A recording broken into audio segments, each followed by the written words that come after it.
Shalom, shalom, everybody. Welcome. Thank you very much for joining us.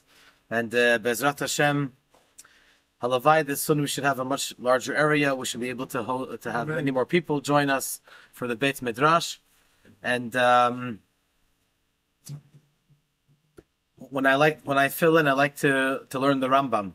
The Rambam, the Rabbi instituted to learn the Rambam every day, either 3 chapters a day. When we do so, we finish the entire book of Yad HaChazakah within a year.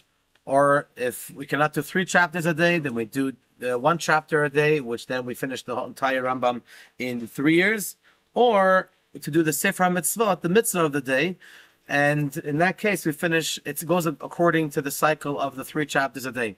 So, for example, now we're learning 3 chapters a day, the laws of Schiyah Matana, the laws of acquiring something and a gift. When is it considered a gift and when is it not? And so the mitzvah of the day goes according to that cycle. Because we have between a half hour to an hour, so I like to do the 1 chapter a day. And this is the chapter that I chose is from a few days ago, a very interesting subject. And it talks about, the subject that we're going to talk about today, how we accept Gerei Tzedek, how we accept righteous converts into Am Yisroel. So first of all, it's really important because now we're reading in the Torah about how Am Yisroel left Mitzrayim, left Egypt, and Am Yisroel were all considered Gerei Tzedek. It fits perfectly into the parsha of the week because we are all Ki Gerim Hayitem Be'eretz Mitzrayim. One of the reasons why there are 36 times in the Torah that it says how we have to honor and respect converts, and so the main reason is because all of Am Yisrael, in essence, we're all Gerim. We were in an estranged land in Mitzrayim, and last week and this week we talk about going out of Mitzrayim. So it's perfect. Actually, going out of Mitzrayim. One of the interesting things about someone that converts is that it's almost as if a person is being born, like a new slate, a new beginning. So this is something which is very, very special. And when we left Mitzrayim, it's called Biyom Huledet Otach. It's like a birthday. Am Yisrael was born when we left Mitzrayim, and receiving the Torah wasn't 8 days later. It's called the Brit, the covenant of receiving the Torah. And so there's an interesting thing in the Rambam. Usually you know where certain halachot are. For example, the laws of Pesach are in Hilchot Pesach. That's in the Moadim. There are some laws that it's hard to figure out where they are in. For example, the laws of Hallel. It's a rabbinical mitzvah.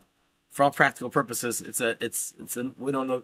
We observe a rabbinical mitzvah just like a biblical mitzvah, but v'tzivanu. Hashem commanded us through our sages to say the Hallel. So where can you guess? Where are the laws of Hallel in the Rambam? It's just a little riddle and just a nice way to start off the shir. I'll give it to you. It's in the laws of Chanukah. The laws of Chanukah right at the end of Moadim, of Zmanim. In the Mishnah it's called Moed. In the Rambam it's called Zmanim. Has all the different Chagim and Yom Shabbos and all the special days. So right at the end, Purim and then Chanukah. So there you have a whole big, almost one chapter is dedicated to laws of Hallel. So where do you have the details of Gerei Tzedek? Right here in the laws of Issurei Biah, which over here we talk about the certain relationships which are allowed and not allowed.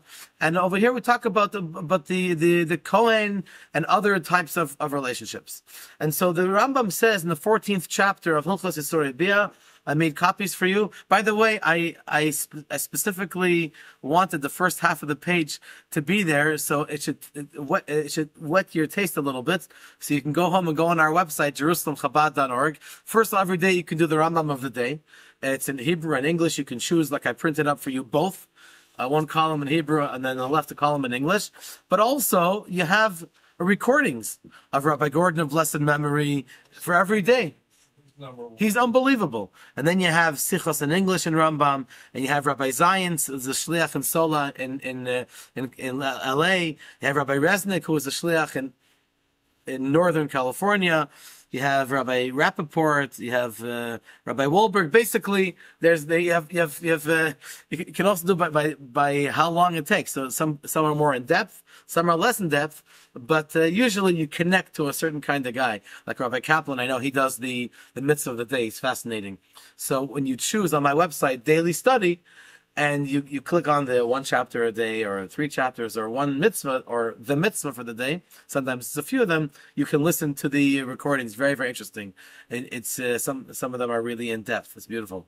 Okay, Perek Haba. So let's start with the Hebrew, please, and then we'll translate to the English. Ketzad mekablin gerei hatzedek. How do we accept converts, righteous converts? When someone comes to convert, the Yivdiku Acharav, and the Beit Din, the rabbinical court, checks after them to see if it's authentic, if it's a genuine desire to become Jewish, and they will not find some kind of side excuse, but they'll know that it's really from the bottom of the heart. Omrimlo, they tell him, the Beit Din tells the person, the rabbi or the group of rabbis, Mara ita Shabbat elit gayer. Why all of a sudden did you decide to convert? Iyata yodea sheYisroel bazman hazeh devuyim utchufim u'mesukafim u'metorafim v'Yisroel bayin aleim. This is very, very unfortunately very appropriate to what happened today. Today is one of the most difficult days ever. It's the most difficult day from the beginning of the war, and we dedicate this learning in memory of the 21 tzaddikim soldiers who gave their lives, the ultimate sacrifice for Am Yisrael. It's unbearable. There are no words that we can even begin to try to express of our agony and pain for the loss of these 21 heroes from Am Yisrael, and it's not only them, it's their extended families and friends, communities are totally shattered, and at least I don't know any one of them as of now. But even the fact that I know that it happened, I'm not myself since the beginning of the morning when someone told me that it happened. So this is it's horrific. There are no words to express our pain. But 21, Hashem Yirachem. And that one is at 7 more. It says that 7 they didn't tell their families yet, but it's 21. Hopefully, listen, whoever it is, however many, we hope that it's less than more. But I just checked right before I came in here, so it's 21, and they're exactly. Some of them have not yet been. They have a process of when they publicize. For example, before they tell the families, they cannot publicize. Especially today, when people know things and they publicize things on their own, which is totally irresponsible, because maybe there's someone that doesn't know yet and will be totally shocked and chas v'shalom might take it too hard. But we have to be very careful. So I'm sure they're doing the right thing. And halavai that Am Yisroel, that our soldiers, they complete the mission very, very soon, smooth, and no one else should have to be killed. Chas v'shalom. So if they just took them out with planes, you'd be reducing the risk. Halavai from now on, they should reduce the risk. Halavai. And so the Beit Din tells this individual that wants to come and convert to Judaism, don't you know, Iyata Yodea? Don't you know, sheYisroel bazman hazeh, that Am Yisrael this time, and like today it's so much more painful.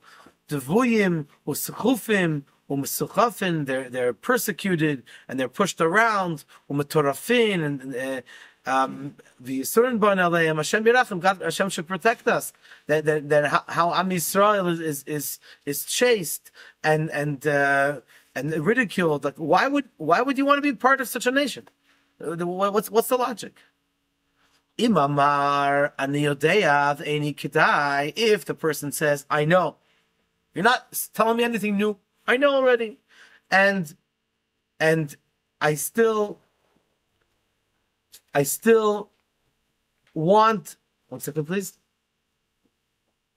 I still choose wholeheartedly to become part of your nation, mekablim oto miyad. We receive him immediately. Obviously, there are many more details, and we'll try to get to that soon. But I think there's a very important thing that I want to mention as far as understanding this whole gisha, this whole approach that we have. Some people ask, and I remember I was once on the plane, and I was asking people to put on tefillin, and one individual told me that he's not Jewish. And so he wanted to know, is he allowed to put on tefillin? Or why I won't put on tefillin on him because he's not Jewish. So I explained to him that the mitzvahs are for Jewish people. That's fine. And Gentiles also have their mitzvahs. That's fine. But he wanted to know, it's like a heavy question. Why doesn't Am Yisroel just accept everyone and anyone? And why is there this aspect of, why would you want to convert? Why do the Chachamim, why does the Beit Din ask this question? Aren't we so accepting? Aren't we so embracing and loving? This seems to be as if discrimination. It seems like that. That's what it seems like. Sure. So I want to put things in perspective. And I want to show you how it's exactly, there are two things I want to say. First of all, you have the two other major religions in the world, which is Christianity and Muslims, that each one in their own way believe that everyone in the world should be like them. To the extent that for hundreds of years, maybe even thousands of years, they've been going on Hashem Yerachim pogroms and killing people right and left, or jihad, making sure that the whole world converts to being Muslims. That's their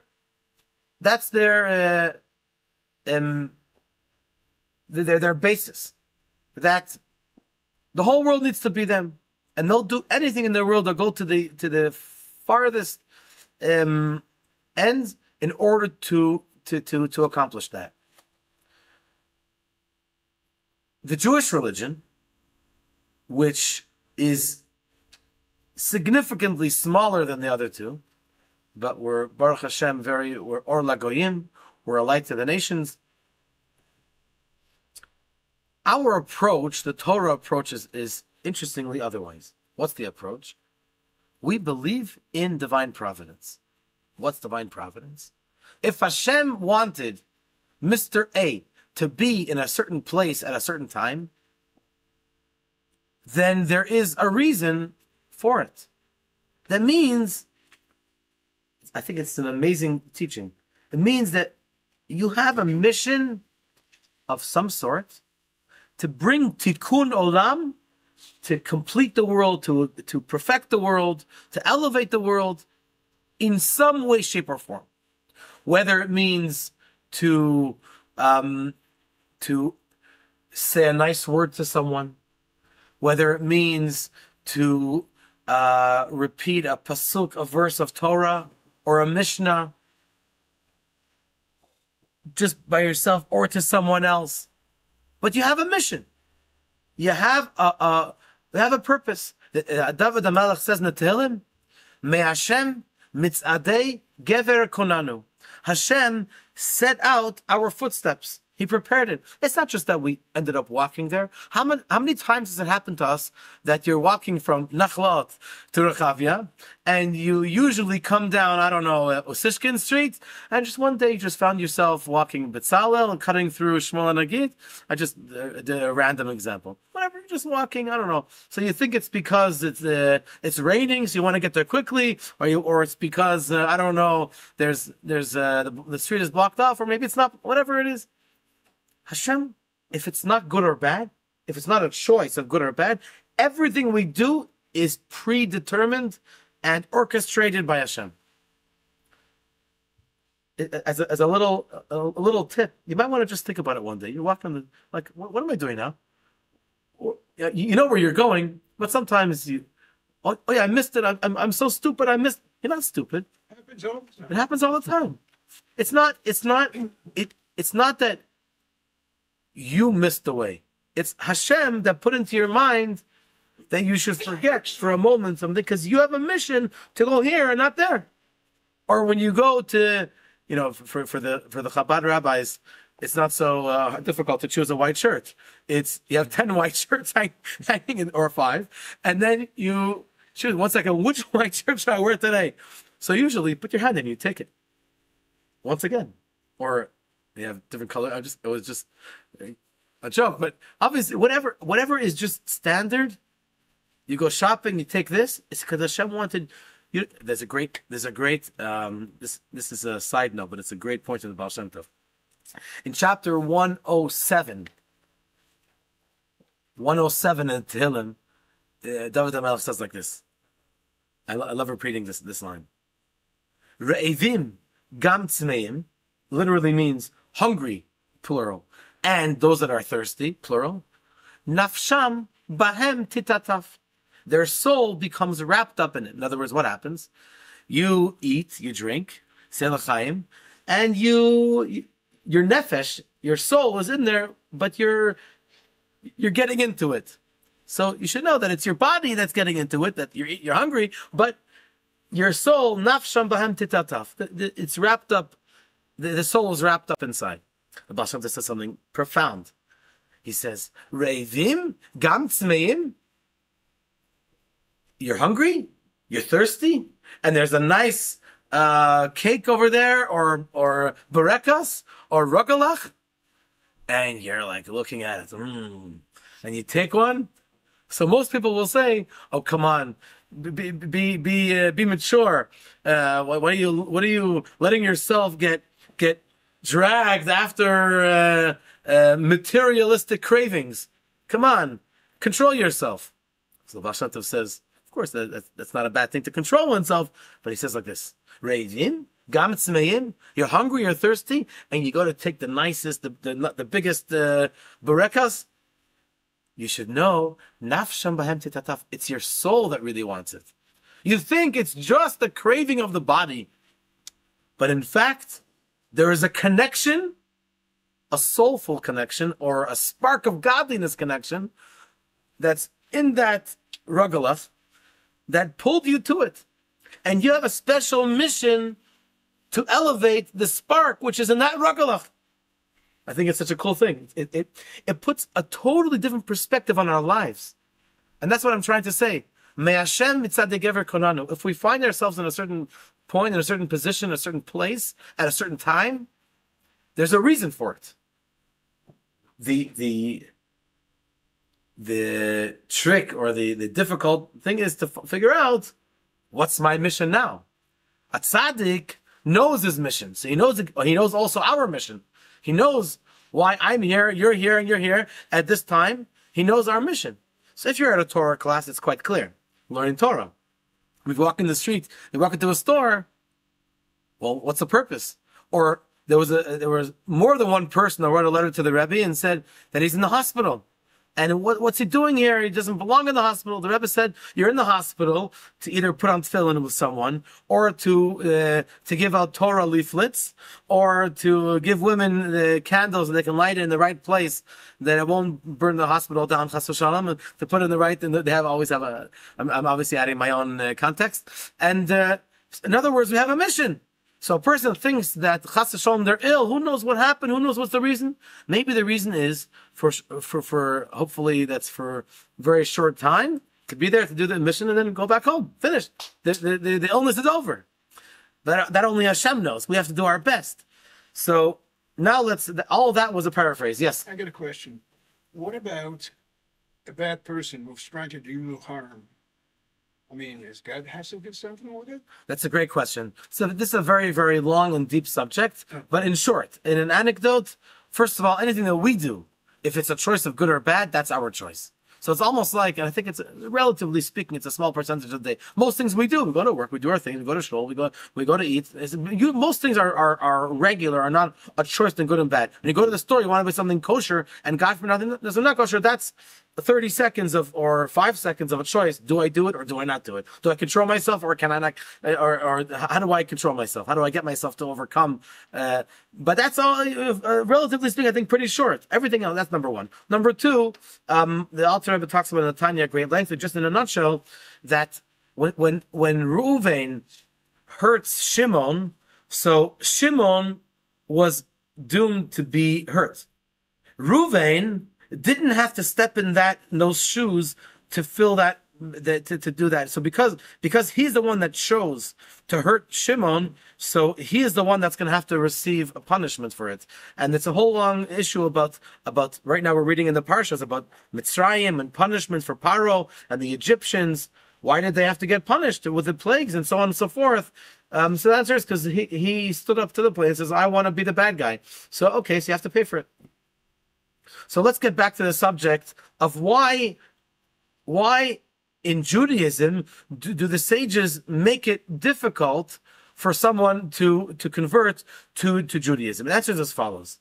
We believe, now in summary now of what I just said for the past 15 minutes, we believe that if Hashem created you in a Christian family or in a certain city or a certain country or a certain neighborhood or a certain environment that a person believes a certain way of belief which is not according to Torah, but it's not against Torah. For example, the Sheva Mitzvah B'nai Noach, the 7 Noahide laws, then you have a mission in that place. That's the proof is that's where you were born. That's where you grew up. So why are you choosing to come to another? Why are you trying to be something which is not yourself?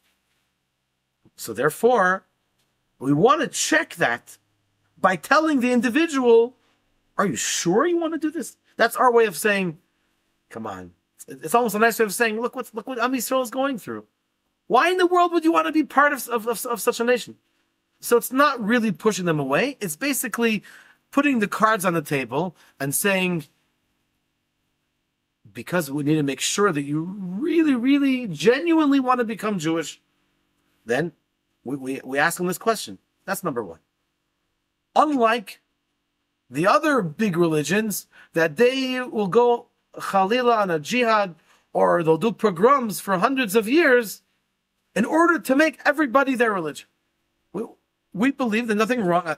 Not there's nothing wrong. It's a good thing to have a beautiful world with different faiths, as long as it coincides in some way, shape, or form with what Hashem wants us, the way He wants the world to be. So that makes it a beautiful world. It doesn't have to be just one. Even in Judaism itself, you have Kohanim, Levi, and Yisroelim. You have different tribes, Reuven, Shimon, Levi. Different tribes is very colorful. It's a good thing, as long as it's within the framework of Judaism that our sages set up for us.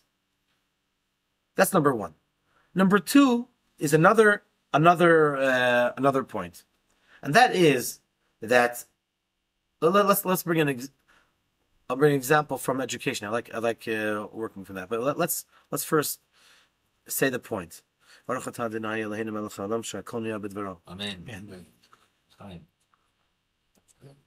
Thank you, everyone. Okay. We talk about being loving and embracing and accepting. All of the above are wonderful words, very, very heartwarming and flowery and wonderful, nice, loving words.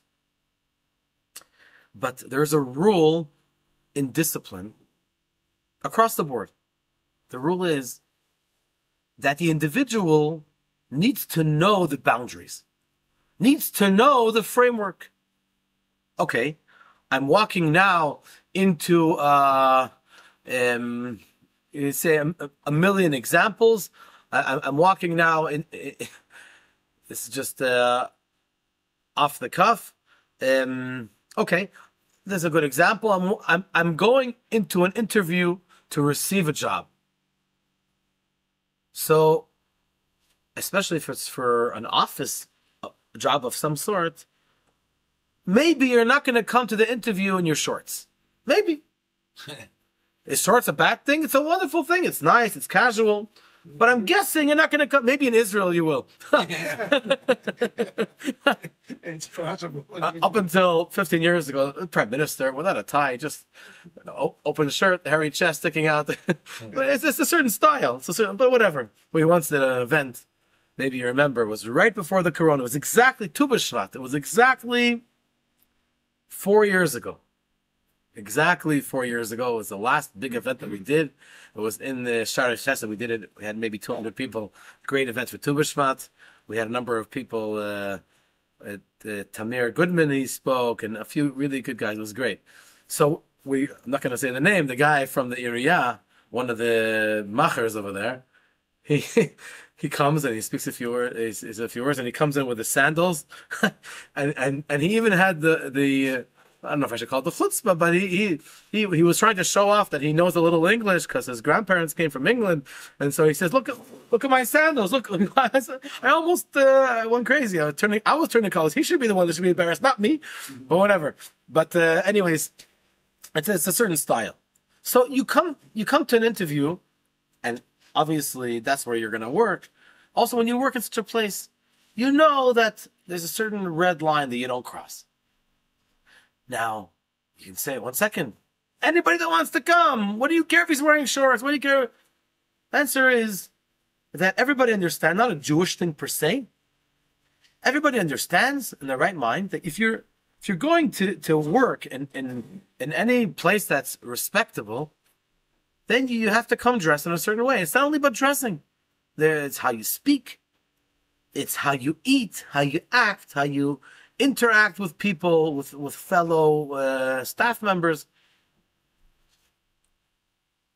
That's only one example. Now, once the person acknowledged that he understands the limitations and the framework of this place, now, come in. Where do you want to sit? Can I get you a pizza? All of a sudden, but before then, first you have to. There are two steps. The first step is knowing one's place, knowing one's boundary. You got to impress. I mean, the person that's hired you, you got to impress them somehow. You're right, but I'm talking beyond that. I'm talking as far not in the relationship between the employer and the employee. I'm talking about the employee himself, that he has to realize where he is. In Yiddish, there's a phrase: "Wo man steht und vor wem man steht." Where you stand and in front of whom you stand. Obviously means Hashem. You stand in front of Hashem, so you have to act properly. You have to act with respect. You have to act with And so the same thing is the example that I was going to give you about educating a child. Of course, we want to embrace a child. We want the parents, teachers want the child to know that we care about them, that we love them. But the child has to know that there's a rule in the court. There's order in the court. There's a rule. There's a way how to act in a classroom. And if he doesn't know that, then we can't go to step 2. Step 2 is embracing and making a person feel at home and wonderful, uplifting. That's all nice. I agree with all of the above.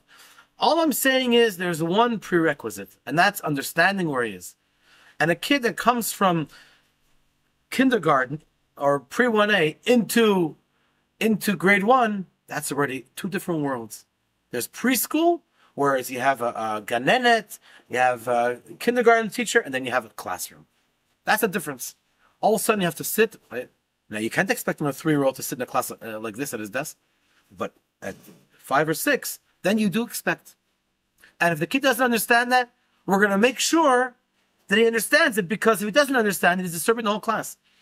It's not like a fun for all. So the same thing is with anything in any framework in Yiddishkeit or anywhere else. It's no different. So, of course, we're accepting and we're respectful. As I said before, there are 36 prohibitions about not hurting a convert. We're extra careful. extra embracing. No question about that. We don't have to elaborate on that because that's obvious. All we're saying is this is the order. First, I want to make sure, are you sure you want to do this? As a human being, we respect you.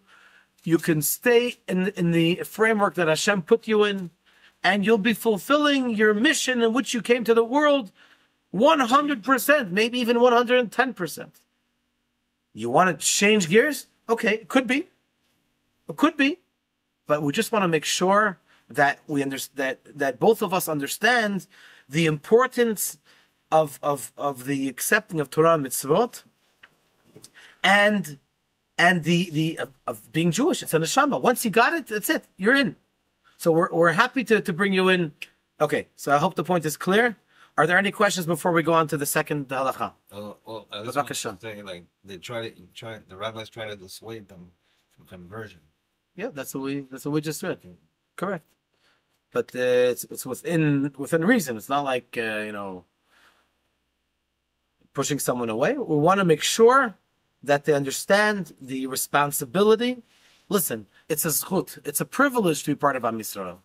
But as we understand that every privilege in the world comes with a responsibility. And so we want to make sure that it's understood to both parties. That's all. Okay? Bet. We inform him right here. We right away start telling the person about the mitzvahs. Ikarei hadat, the most important parts of the religion. Shehu, which is Yichud Hashem. There's only one God. The unification of Hashem's name. The Isur Avodah Zara.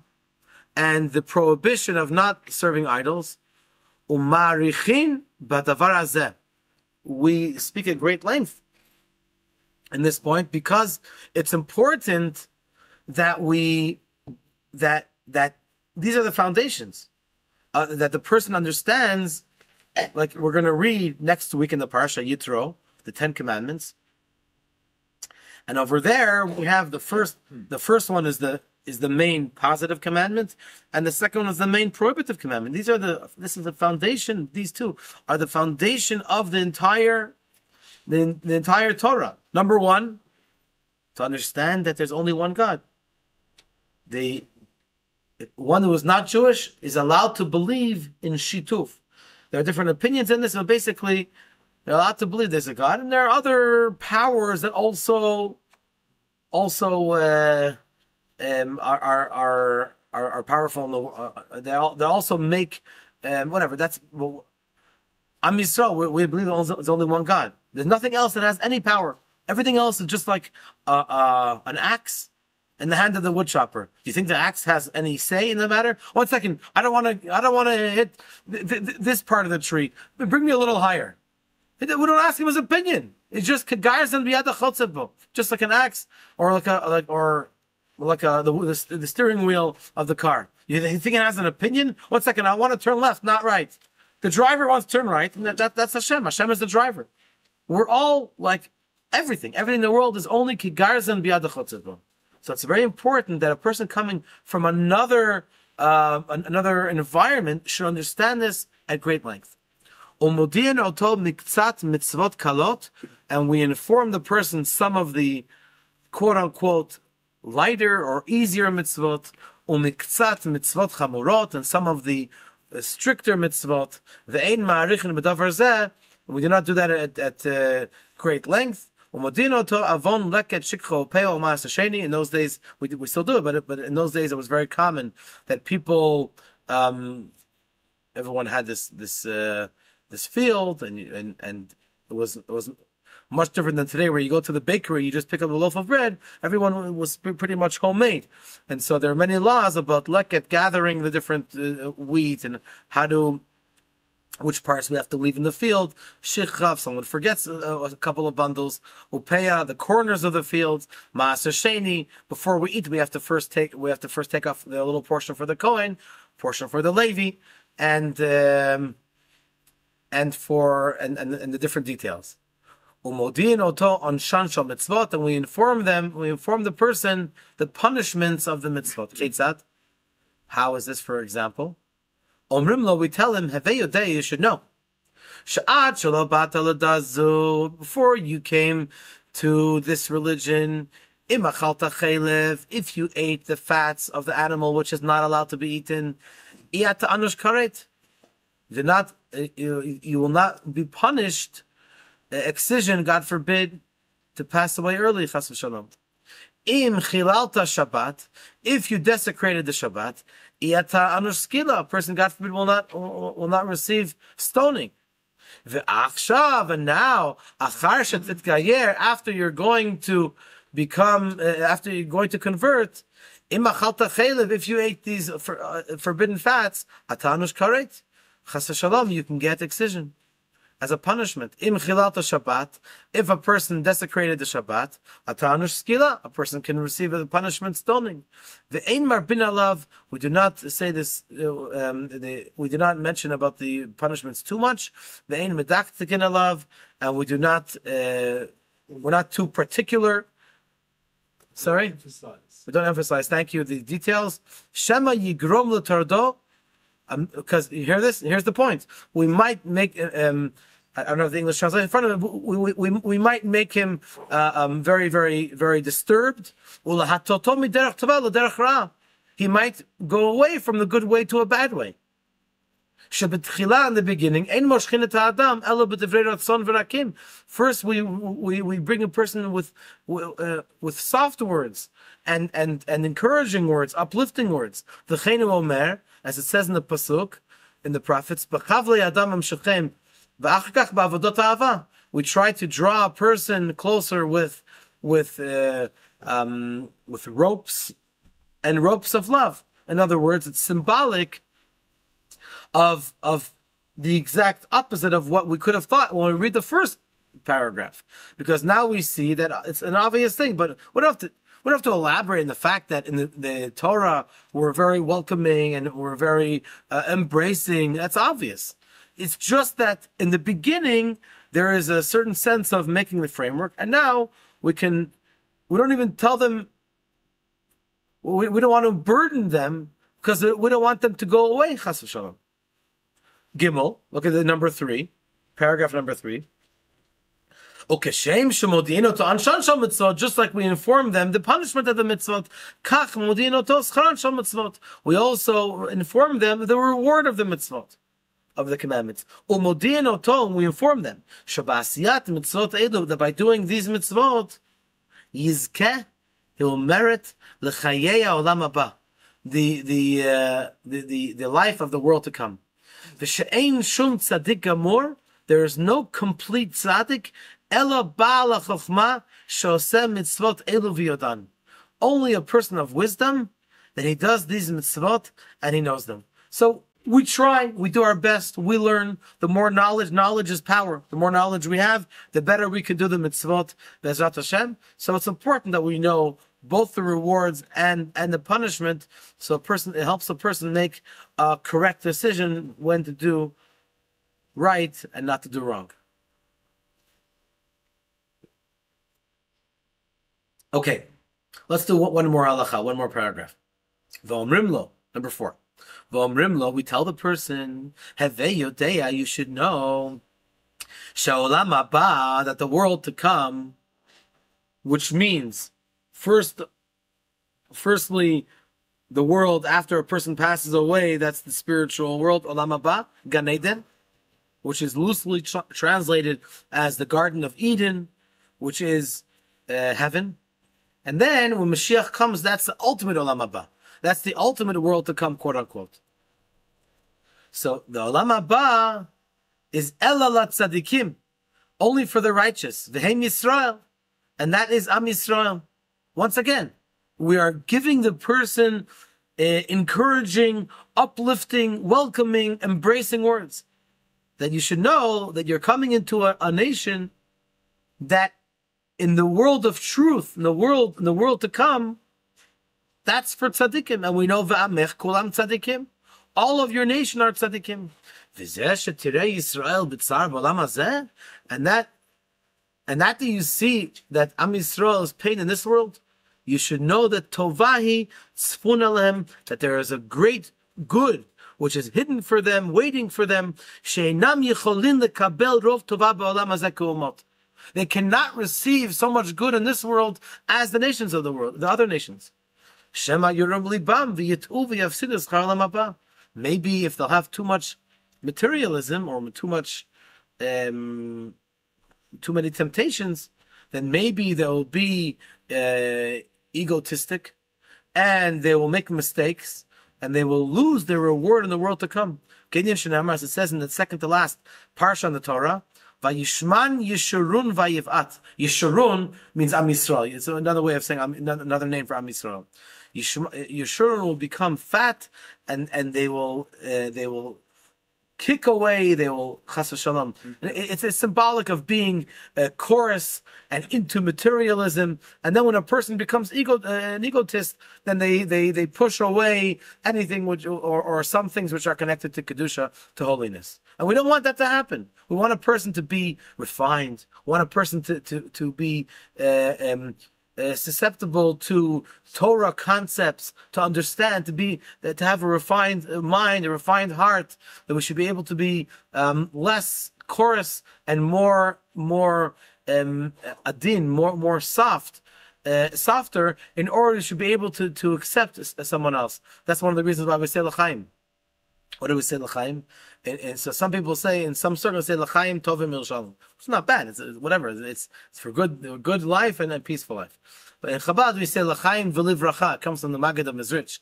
Livracha for life and for blessing. So he said v'livracha is lev raka. It's a soft heart. You can separate the word v'livracha or livracha, lev raka, having a soft heart. So what are you saying? So when you're sitting opposite your friend and you say l'chaim v'livracha, what are you saying? That I hope that I will have a soft heart in order to accept from you the inspiration that you'll give me. That's my wish. So you should have life. We should each have a soft heart. That's a great relationship. That's the reason why someone asked the Rebbe once, how come the heart is on the left side? It's a good question. Because everything we do is with the mitzvahs, with the right hand, right? We put on tefillin with the right hand. We give tzedakah with the right hand. Whatever we kiss the mezuzah, whatever we do, light Shabbos candles with the right hand, because that's the stronger hand. It's the better hand. If someone's a lefty, then that's considered their right hand, quote unquote. In other words, with their better hand. And so, why is the heart, which is in a sense the greatest limb of the entire body, why is it on the left? It should be on the right. And the Rabbi said, the answer is better than the question. He said, it really is on the right heart, on the right side. What does that mean? Because how are we supposed to be? We're not supposed to be alone. We're supposed to be Avat Yisrael. We're supposed to be friendly. We're supposed to be connected with another Yid. We're only half. The other Yid sitting opposite us is our other half. And so when you are opposite, that's when people are friendly, then it's face to face. But when people are mad, it's like back to back. It's like upset. And then so when you're face to face with a dear friend, then your heart is on their right side, and their heart is on your right side.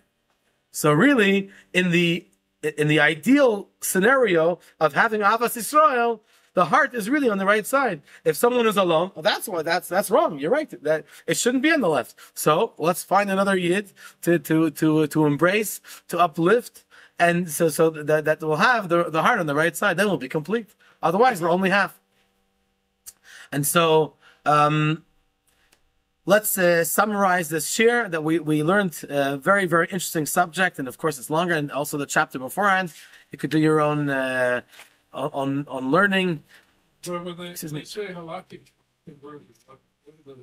That's a great question. I should mention that because I saw an advertisement yesterday, or an article, that it's a whole subject for itself, where when in the event that conversion happens, it should happen properly. You see, over here in Israel, by the way, so parenthetically, even people that are not observant, they know that when they're doing something special, whether it's a bar mitzvah, a wedding, God forbid, a funeral, whatever it is, they know that orthodoxy is the right way. They're not going to go to reform and conservative. I meet a lot of people that along their way of either coming closer to Judaism or converting, they were told all kinds of baloney by these other factions which are not authentic. are not genuine, and they have complaints. They say, well, how? At least you should tell me. At least tell me that there is the real thing. You want to cut corners, so we'll help you cut corners. But it's misleading by not telling the person that there is a genuine Yiddishkeit, and most people will go directly there because they want the real thing. And so, unfortunately, there were certain political parties in Israel. They used to be on the Tudat Zehut, on the ID card. It used to say Yehudi Ka'alacha. And they took off the word Ka'alacha as the halacha. Because they said they want to be, once again, like I started by saying, accepting and embracing. It sounds nice fancy words. But a lot of people who were not Jewish according to halacha were coming in, and the intermarriage, the mixing in with Am Yisroel was terrible, as unfortunately till today. Unfortunately, the Rebbe was very, very upset about this. There are countless talks that you can look online on our website, JerusalemChabad.org, and there is also video from the Rebbe. The Rebbe gave his heart out for this. It was called Mihu Yehudi, who is a Jew? And what I saw yesterday in the article was that the Rebbe said apparently that if we'll be careful in Israel on Mihu Yehudi, and we'll return the word Yehudi Ka'alacha in the Tudat Zehut, then that will be a protection for Eretz Yisrael against its enemies. And that's why this person was saying that we should put an emphasis on this now, because we need that blessing now more than ever. So I believe in saying good stuff. You never know who's listening, and even you never know who's going to see. Thanks to Mordechai and Raya, who's going to see on our YouTube channel, and also even spiritually speaking, I believe that when we say good things, then it has an effect. You never know what impact it's going to have, and so even someone, I was just speaking to someone yesterday. I meet people all the time. Someone yesterday about that he knew that he wasn't Jewish, and I encouraged him. I told him, make sure you don't have to put a sign up, but you go to someone's house. Look, it's not an embarrassing thing. He's in the middle of Giur. I said that's the most beautiful thing that you're doing. Just let the person know, or you come to a community, let the rabbi know. So the rabbi is, once again, getting back to what I started by saying, the framework of the congregation. At least the rabbi should know. We should know what's happening in the congregation. Akol panim l'chaim. Thank you so much for listening, and we should learn B'ezrat Hashem. We should continue to learn together. And tonight we're having a special shir on the 770. 770 has been in the news, and we had a very nice shir last week. You're welcome to join us again. If you were here, you can bring your booklets. If not, we have more booklets to give out. And so I'm looking forward to seeing all of you tomorrow morning. A new 2 shiurim in connection to Beit Midrash in English. And Wednesday is for both men and women in connection to the Parsha. And looking forward to seeing all of you here much more often. L'chaim.